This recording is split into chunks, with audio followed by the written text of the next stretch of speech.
নিউজিল্যান্ডের একটা সিটিতে একজন মাওরি, নিউজিল্যান্ডের আদিবাসী যারা আমরা চিনি তাদেরকে, একজন মাওরি যুবক অনুষ্ঠান শেষে আমার সাথে দেখা করলেন, খাওয়া দাওয়া করলেন। তো যুবকের সাথে পরিচয় হলাম এবং জিজ্ঞেস করলাম যে মুসলমানদের মসজিদে প্রোগ্রাম শেষে একজন সাদা চামড়ার টকবগে তরুণ তিনি আসলেন, কি আসল বিষয়। তো আয়োজকরা আমাকে জানলেন তিনি নতুন মুসলমান হয়েছে। আমি কৌতূহলী হয়ে সেই তরুণকে জিজ্ঞাসা করলাম, তোমার ইসলামে আসার কারণটা কি? আমাদের মুসলমানদের যে আর্থিক দুরবস্থা, আমরা যেভাবে পিছিয়ে আছি পৃথিবীতে নানা দিক থেকে, উন্নত দেশের একজন নাগরিক হিসাবে, টকবগে তরুণ হিসাবে তোমার তো ইসলামে আসার কথা না। ইসলামে আসার কারণ কি? কি দেখে তুমি ইসলামে এসেছো? দীর্ঘ আলাপচারিতা তার সাথে হলো, দীর্ঘ আলোচনা হলো। একটা পর্যায়ে তাকে জিজ্ঞাসা করলাম যে তোমার ইসলামে আসার আগে আর ইসলামে আসার পরে এই দুই জীবনের ভিতরে কোনো পার্থক্য অনুভব করছো কিনা, ফিল করছো কিনা? তখন সে যুবক, যার নতুন নাম রেখেছে সে তৌফিক, আর তার পুরাতন নাম সম্ভবত তানি, সে আমাকে বলল যে ইসলাম গ্রহণ করার আগে আমার জীবনের আসলে কোনো লক্ষ্য খুঁজে পেতাম না। ইসলাম গ্রহণ করার পর এখন জীবনের লক্ষ্য তো অনেক পরের কথা।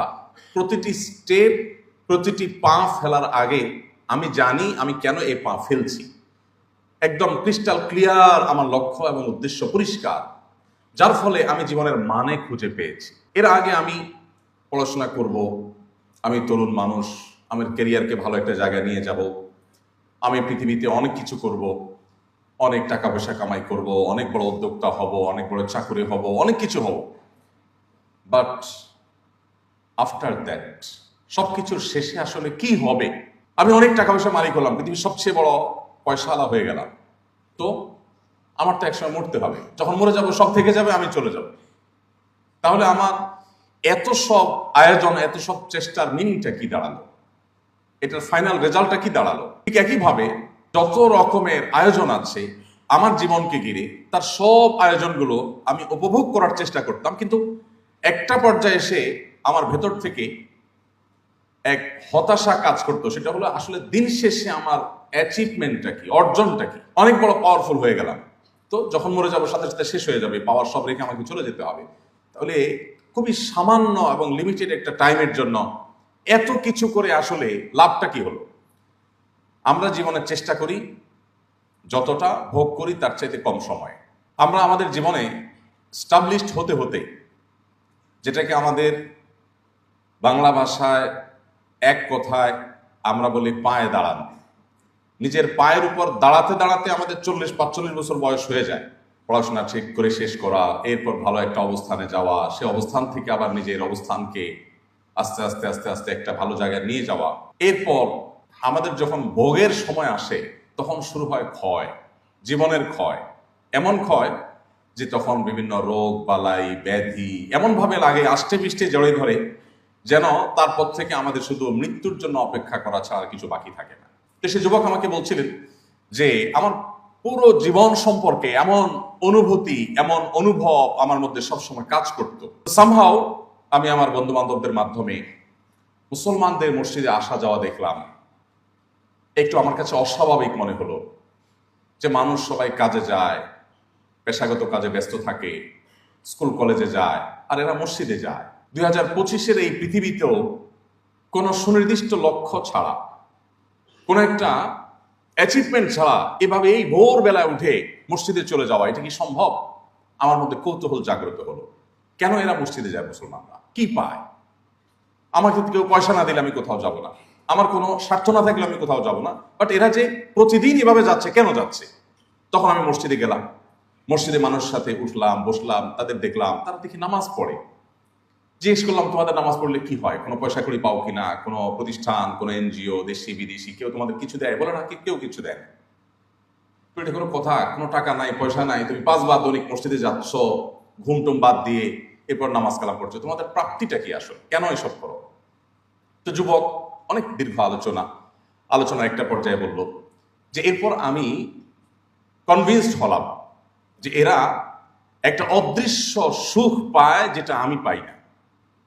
তো আমি তাদেরকে বললাম তাহলে আমাকে মুসলমান হলাম। যুবক বলল যে এখন জীবনের লক্ষ্য তো অনেক পরের ব্যাপার, আমি ঘর থেকে বের হয়েছি পড়াশোনা করার জন্য, আমার কলেজে যাচ্ছি, তখনও আমার কাছে একটা সুনির্দিষ্ট লক্ষ্য সামনে আছে। আমি কেন কলেজে যাচ্ছি, কেন আমি ভার্সিটিতে যাচ্ছি, কেন আমি পড়াশোনা করছি, এই পড়াশোনা করে আমার অ্যাচিভমেন্টটা কি হবে? আমি উত্তর জানি। তোমাকে আমি এখন বলতে পারবো আমার প্রাপ্তিটা কি। আমি মানুষের সেবা করব, আমি অনেক বড় উদ্যোক্তা হব, মানবতার অনেক বড় সংকট সমাধানের পথে আমি অগ্রসর হব। বাট এগুলো সবগুলো করার পর আমার একটা বড় প্রাপ্তির জায়গা আছে, যে আমি আমার আল্লাহর কাছ থেকে রিওয়ার্ড পাবো, পুরস্কার পাবো। এমনকি আমার যে লক্ষ্য, আমার যে গোল, সেটাতে যদি আমি সাকসেস নাও হই, তারপর আমার হারাবার কিচ্ছু নেই। এটা আমার কাছে একেবারে পরিষ্কার। আমি বিশেষ করে স্কুল লেভেলের ছাত্রদের মধ্যে বলি, আমাদের অনেক তরুণ আছেন যারা অনেক পড়াশোনা করেন। কেন করেন? অনেকের উদ্দেশ্য, বিশেষ করে এসএসসি এইচএসসি এইসব লেভেলে বা আর একটু নিচে থাকলে তখন ইয়াংদের মধ্যে এই প্রবণতাটা থাকে। অনেকের উদ্দেশ্য থাকে যে অনেক পড়ালেখা করছি, পাশে পাশে আন্টিকে দেখায় দেওয়ার জন্য। উদ্দেশ্য কি? পাশে পাশার আন্টিকে একটু দেখায় দেওয়া। কেন? কারণ আন্টিটা সারাদিন আমার মায়ের কাছে এসে তার ছেলের গল্প শোনায়, তার মেয়ের গল্প শোনায়। এগুলো শুনতে শুনতে কানটা ঝালা ফালা, আমি কিছু জবাব দিতে পারছি না। এইবার এক্সামের পর আমি তাকে একটা জবাব দিতে চাই। এই জন্য যুবক অনেক পড়ে, অনেক কষ্ট করে। কেউ হয়তো পাশে পাশে আন্টি অত দূরে যায় না, মা বাপকে দেখাতে চায়, ভাইকে দেখাতে চায়, সোসাইটিকে দেখাতে চায়, সামহাও কাউকে না কাউকে সে দেখাইতে চায়। এই যুবক সে যদি পাশে পাশে আন্টিকে দেখাইতে পারে তো ভালো, ফলাফল কাঙ্ক্ষিত হয়েছে, খুব ভালো রেজাল্ট করেছে, ফাইন। যদি না পারে, কি বলেন, পাশে পাশে আন্টিকে দেখাতে চেয়েছে সে, কিন্তু দেখাতে আর পারলো না, ফলাফলটা সেভাবে হলো না, তাহলে তার এই দুঃখ রাখার কোনো জায়গা আছে? কোনো জায়গা নেই, সে ডিপ্রেসড হয়ে যায়। এর বিপরীতে ওই যে তৌফিক যুবক যে বলছে, তার কথার সূত্র ধরে যদি বলি, তাহলে সেক্ষেত্রে একজন মুসলিম যুবক যে আসলে সত্যিকারের মুসলিম হতে পেরেছে, যে আল্লাহ এবং তার রাসূলের পরিচয় লাভ করেছে, যে কোরআন এবং সুন্নাহকে তার জীবনে গাইডলাইন হিসাবে গ্রহণ করেছে, সে পড়াশোনা করে কেন? ওই নতুন মুসলমান নিউজিল্যান্ডি তরুণ, তার ভাষ্যমতে একজন মুসলিম তরুণ তিনি পড়াশোনা করেন এই জন্য যে তিনি পড়াশোনা করে ভালো একটা জায়গায় যাবেন, যে মানুষের সেবা করবেন তাতে আল্লাহ তাআলা খুশি হবেন, আল্লাহ খুশি হয়ে তাকে পুরস্কার দিবেন এবং আল্লাহ তাআলা তাকে জান্নাত দিবেন। এই যুবক যদি সে তার কাঙ্ক্ষিত লক্ষ্যে যেতে নাও পারে, সে কাঙ্ক্ষিত ফলাফল করতে পারলো না, ভালো জায়গায় যেতে পারলো না, ভালো কোনো অ্যাচিভমেন্ট করতে পারলো না, তারপরেও এই যুবকের হারাবার কিচ্ছু নেই এবং ডিপ্রেসড হওয়ার কোনো কারণ নাই। কারণ এই যুবক তার দৃঢ় বিশ্বাস আছে, কোনো মুসলমান কোনো ভালো কাজ করবার সংকল্প যদি তার সঠিক থাকে, তার সদিচ্ছার যদি কোনো ঘাটতি না থাকে, সে যদি সে কাজটা সঠিকভাবে করতে নাও পারে, আল্লাহ তাকে তার এই কাজের যে বিনিময় দেওয়ার কথা তা পরিপূর্ণভাবে দিয়ে দিবেন। এই যে একটা ভরসা, এই যে একটা আস্থা, এর কারণে এই যুবক ডিপ্রেসড হওয়ার কোনো কারণ নেই। গোটা পৃথিবীতে যে সমস্ত দেশগুলো সবচাইতে সুখী দেশ হিসাবে আমরা গুগল করলে যাদেরকে দেখি একেবারে শীর্ষে আছে, ঠিক একই সাথে আমরা গুগল করলে, অনলাইনে সার্চ করলে দেখতে পাবো পৃথিবীতে সবচাইতে বেশি আত্মহত্যার প্রবণতাও এই সমস্ত দেশগুলোতে। কারণ কি ভাই? আমাদের মতো এরকম গরিব, অভাবী, নানান সমস্যায় জর্জরিত দেশে থেকেও আমরা আমাদের জীবনটা আমাদের কাছে এতটা দুর্বিষহ না। অনেক উন্নত দেশে তাদের জীবনটা তাদের কাছে যতটা দুর্বিষহ। কারণটা কি?